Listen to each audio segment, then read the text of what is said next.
September 28, 1990, Martin Donnie's Lotus crashed head-on into a guardrail at 160 mph, a crash that shouldn't have happened. So brutal it became the heart of the F1 movie. But the real nightmare was hidden behind the scenes. The sunny qualifying sessions in Spain was tense. All eyes were on the fierce rivalry between Senna and Prost. But they weren't the only ones drawing attention. Young rookie Martin Donnelly was trying to prove his talent. Then, as he entered a fast left-hander, Martin Donnie's Lotus crashed head-on into a guardrail at 160 mph, cutting the car in half and throwing Donnelly to the middle of the track, still strapped to the seat. The crash turned into one of the most horrific scenes in Formula One history. The car was ripped in half, one part jammed into the fence, and Donnelly himself flew into the middle of the track, motionless. Marshals rushed in but could do nothing. They just stood there waiting for the medics. What would happen next is one of the most insane stories in all of Formula One, you know? And he opened my visor. He could see I was fixated. I got a pale shade of blue. Martin broke both his legs, suffered multiple organ and skull fractures, but tragically that wasn't the worst part. My internal organs were all damaged. My femur came out the side of my leg and I was lying on the ground, not breathing because I sew my tongue. I don't think the marshals at the time knew how to react. They're trying to feel my wrist for a pulse. I honestly do think they believed I was dead. While others stood in shock, Senna looked truly broken. I was in the pits. The practice was stopped. I hear by different people there was accident, was Donnelly was bad, was too bad, was disaster, was, and I decide to go to the place to see myself. Martin was a close friend, but more on that later. Senna didn't wait. He climbed the fence and went straight to the crash site. That time Sid was desperately trying to save him and he got 2 tubes and stuck up my large nose. Got me stabilized again by breathing again with the oxygen, and cut the helmet straps and passed out the helmet up. Ayrton's courage was not only evident in his emotions. So when the word came that he was alive, there was hope. Sadly, Darrell's struggle was just beginning. He was rushed by helicopter to civil straight to the operating room. That's when the devastating truth came out. His right leg would have to be amputated. But Sid Watkins wasn't ready to give up. How he got traumatized trying to translate what Sid was saying to the surgeons, and they said, "No, we have to take his leg off." Sid believed so strongly that he did the impossible, because the amount of blood I was losing.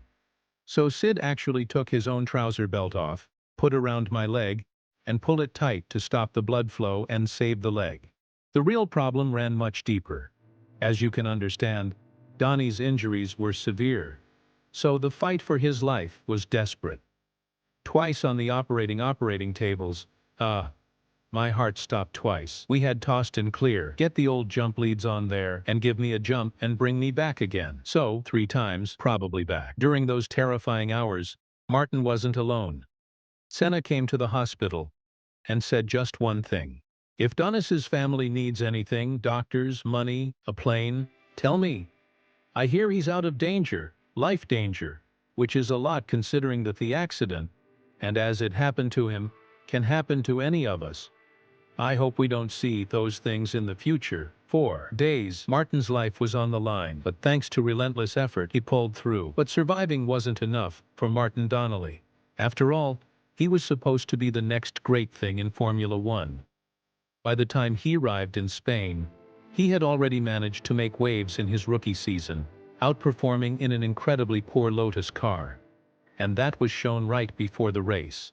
In the morning, he signed a $5 million contract to become the face of the team.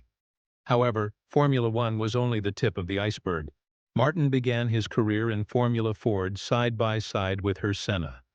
They shared not only the track, but also sandwiches for breakfast.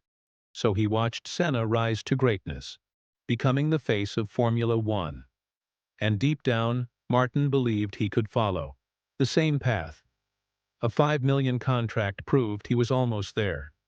But just as fast as he rose, everything shattered. I was put into an induced coma for 7 weeks. When I woke up, I didn't remember anything. One thing was clear to him in the aftermath. This wasn't his fault, so what went wrong? The Lotus 102 was flawed from the beginning. Its chassis was built for smaller drivers like Nelson Pei or Satoru Nakajima in 1989. But in 1990, the car had a heavier Lamborghini engine, so the team cut corners to save weight. Donnelly didn't fit the cockpit, so they literally cut parts of the chassis to squeeze him in. Everything fell apart the moment the suspension snapped. The car lost all control and slammed into the barrier at full speed. It exploded like a packet of crisps. That's why debris flew everywhere. The team knew the risks. He'd already had a similar issue in Brazil. But despite all of this, Lotus didn't make any improvements. They put cost-cutting over driver safety. And Martin paid the price. The crash shattered his body, but not his resolve. He turned to the same man who once brought Niki Lauda back from the brink. And just imagine, in just 6 weeks he had him back behind the wheel of a race car. I thought, if you can fix Niki in 6 weeks and fix me in 2 months, right? Me not realizing just how bad my left leg was. Like Sonny Hayes in the film, Martin dreamed of a Hollywood-style comeback in F1. Reality, however, had other plans. In 1993, his doctor told him, "That was total meltdown. I just broke down uncontrollably because, after all the effort and the pain to get to that stage, didn't mind getting to F1 to say to me, 'That's it, it's gone.'" I mentally couldn't cope with that. Still, Martin wasn't ready to give up. He craved the adrenaline, the feeling of being alive. 5 years after the crash, he underwent another operation. With more mobility in his foot, his belief returned. He could do it. Within weeks, Donnelly was at Silverstone driving a Jordan car. The comeback was on its way until 1st of May GP 1994. Music Aaron. Senna died in an accident that never should have happened. What began as an ordinary weekend turned into the darkest chapter in Formula One history. The sport didn't just lose a champion, it lost its soul. For Martin, it was deeply personal. He didn't just lose a colleague. He lost someone he had followed from the quiet tracks of Norfolk all the way to Formula One. The same person who once climbed over a fence just to make sure he was still alive. That moment changed his life.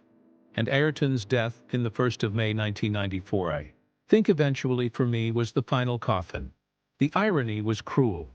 Senna too was driving a car that had been modified, adjusted to give him more room in the cockpit. Like Donnelly, he crashed in a fast sweeping corner. But unlike Donnelly, no one could bring him back.